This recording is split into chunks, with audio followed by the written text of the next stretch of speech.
गरीब बच्चे की हंसी। इस कहानी को सुनने के बाद आप कभी दुखी नहीं रहेंगे। मैं बहुत दिनों से परेशान था। परिवार की समस्याओं में जैसे उलझ सा गया था। पैसों की कमी सताने लगी थी। लग रहा था जैसे जीवन में कुछ बचा ही नहीं। मैं अब मनचाही जगह घूम नहीं पा रहा था। पत्नी विदेश घूमने की बात कर रही थी और मैं सिर्फ उसे देश घुमा सकता था। माँ पिताजी बीमार थे और व्यापार भी मेरी जरूरत के हिसाब से ठीक नहीं चल रहा था। रोज गुस्सा करना आदत सी बन गई थी मेरी। इसी गुस्से में एक दिन मैं अपनी कार से घर से निकला था। कुछ ही दूरी पर पहुंचा तो सिग्नल आया। तब मैंने अपनी कार को रोका। अभी भी मेरे दिमाग में ख्यालों का तूफान बना जा रहा था और मैं भगवान को कोस रहा था कि ये मेरे साथ ही ऐसा क्यों हो रहा है। तभी कार के कांच पर एक 5-6 साल के बच्चे ने दस्तक दी। उसकी दस्तक से मुझे लगा कि जैसे मैं गहरी नींद से जाग गया।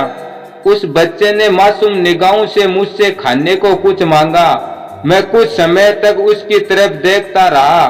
फिर मैं अपनी कार की पिछली सीट पर झांका तो पाया वहां बिस्किट के 2 पैकेट पड़े हैं जो कल रात मैंने खरीदे थे पर किसी कारण खा नहीं पाया था। मुझे उन पैकेटों में किसी तरह की कोई दिलचस्पी नहीं थी क्योंकि वो मेरे लिए कोई बड़ी चीज नहीं थे। मैंने वही पैकेट उस बच्चे की तरफ बढ़ाए और वो उसने बिजली की रफ्तार से मुझसे ले लिए। उसकी आंखों में अलग चमक थी जैसे न जाने उसे कौन सा खजाना मिल गया हो। वही पास में कुछ बच्चे जो शायद उसके भाई बहन थे या मित्र थे वो भी उसके पास आ गए। उसने वो पैकेट सबको बांट के खाए।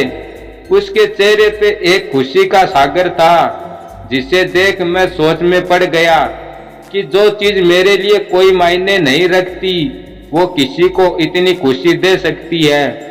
मुझे ईश्वर ने इससे कहीं ज्यादा दिया है। आज मैं अपनी सारी परेशानी भूल चुका था और एक खुशी महसूस कर रहा था।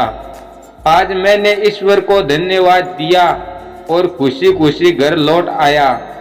उस बच्चे की हंसी ने मुझे समझाया कि इंसान हर परिस्थिति में खुश रह सकता है, बस जरूरत है अपनी सोच बदलने की। कभी कभी हम वास्तविकता से परे जाकर खुद की समस्याओं को जरूरत से ज्यादा महत्व देने की भूल कर बैठते हैं और हम दुखी होने लगते हैं। कहानी अच्छी लगी हो तो लाइक शेयर कमेंट करें और चैनल पर पहली बार आए हो तो प्लीज़ सब्सक्राइब करें। वीडियो देखने के लिए आपका बहुत बहुत धन्यवाद।